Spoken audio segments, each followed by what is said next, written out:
আসসালামু আলাইকুম viewers, welcome to my new video. আজকের এই ভিডিওতে আমি আপনাদেরকে এমএস ওয়ার্ডের পেজ ব্যাকগ্রাউন্ড নিয়ে আলোচনা করব।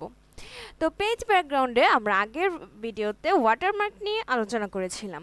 তো আজকে আমরা পেজ কালার এবং পেজ বর্ডার নিয়ে আলোচনা করব। তো প্রথমেই চলে আসি পেজ কালার নিয়ে। ওকে, তো পেজ কালারের জন্য আমি প্রথমেই আরও কিছু পেজ নিয়ে নিচ্ছি আপনাদের বোঝার সুবিধার্থে। ওকে, তো এখান থেকে আমি প্রথমেই পেজ কালারে চলে যাব। তো পেজ কালারে আসার পর আপনারা এখানে ক্লিক করার পর দেখতে পাচ্ছেন এখানে অনেকগুলো কালার রয়েছে। এখান থেকে আমরা যে কোনো একটি কালার চুজ করতে পারি। যখনই আমি কালারটি চুজ করলাম, এটি প্রত্যেকটি পেজের জন্য চলে আসলো। শুধু পেজ কালারই নয়, আমি এখান থেকে পেজ কালার সিলেক্ট করার পর যদি আমার মনে হয় যে আমি পেজ কালারটি আর রাখবো না, তাহলে আমি এখান থেকে নো কালারে ক্লিক করে দিলে পেজ কালারটি আবার রিমুভ হয়ে যাবে। তারপর আমি এখান থেকে মোর কালার্সে যেয়ে আমি আমার নিজের পছন্দ মতো কালার চুজ করে নিতে পারবো, নিজের পছন্দ মতো কালার বানিয়ে নিতে পারবো।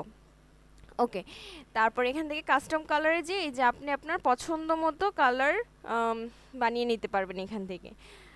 ওকে, তারপর আপনারা এখান থেকে ফিল ইফেক্টস ব্যবহার করতে পারবেন। এখানে আপনারা দেখেন, এখানে গ্রেডিয়েন্ট, টেক্সচার, প্যাটার্ন এবং পিকচার, এই চারটি ট্যাব রয়েছে। এখান থেকে আপনারা গ্রেডিয়েন্টে যে দেখেন এখানে হচ্ছে ওয়ান কালার, টু কালার নাকি প্রিসেট, কিভাবে আপনারা কালার সেট করবেন, এখান থেকে আপনারা গ্রেডিয়েন্ট করতে পারেন দুইটি কালার দিয়ে।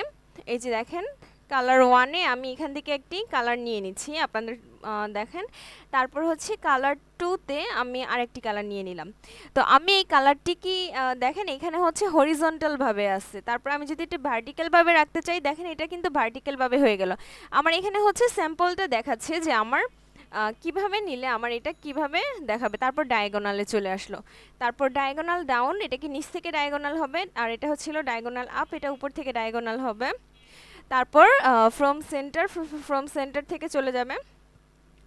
ওকে, তো আমি এখানে যে কোনো একটা সিলেক্ট করে নিব, আপনারা আপনাদের পছন্দ মতো সিলেক্ট করে নেবেন। তো আমি এখানে ওকে প্রেস করার পর এই যে দেখেন আমার ডায়াগোনালটি এখানে দেখাচ্ছে যে নিচ থেকে ডায়াগোনালটি রয়েছে। এখানে পেজ গ্রেডিয়েন্ট আমরা ব্যবহার করলাম দুইটা কালার মিলিয়ে।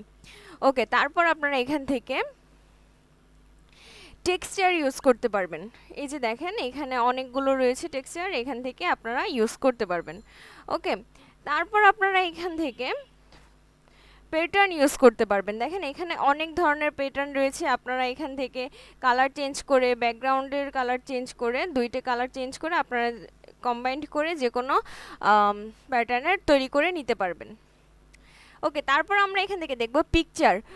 পিকচারও আপনারা ব্যাকগ্রাউন্ডে সেট করে দিতে পারেন। সিলেক্ট পিকচার থেকে আপনারা এটা ফাইল থেকেও নিতে পারবেন, বা অনলাইন ইমেজ থেকেও নিতে পারবেন, অন ড্রাইভ থেকেও নিতে পারবেন। তো আমি আমার এখান থেকে যে কোনো একটি পিকচার নিয়ে নিচ্ছি। ওকে, এই যে আমি এখানে পিকচারটি নিয়ে নিলাম। এবার আপনারা খেয়াল করবেন এই যে আমার পুরো ব্যাকগ্রাউন্ডে পিকচার চলে এসেছে পেজের।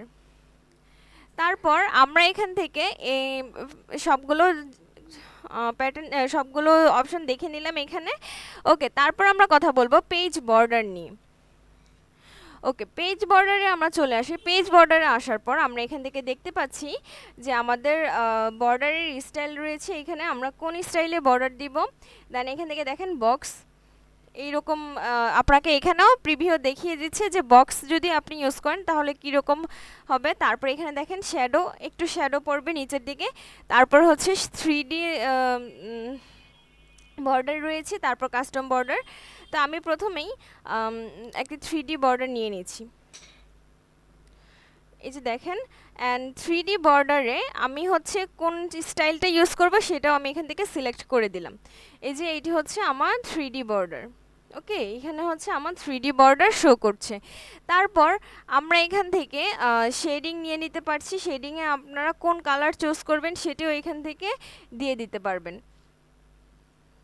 ওকে, দেন হচ্ছে কত পার্সেন্ট শো করাবে সেটাও এখান থেকে, এই যে দেখেন আমার এখানে শেডিংও চলে আসলো। ওকে, তারপর আপনারা হচ্ছে বর্ডারসে যে আপনারা এখান থেকে কাস্টম বর্ডারসে ক্লিক করে আর আপনার হচ্ছে এখান থেকে বর্ডারের যে ওয়েটটা রয়েছে সেটিও বাড়িয়ে দিতে পারবেন।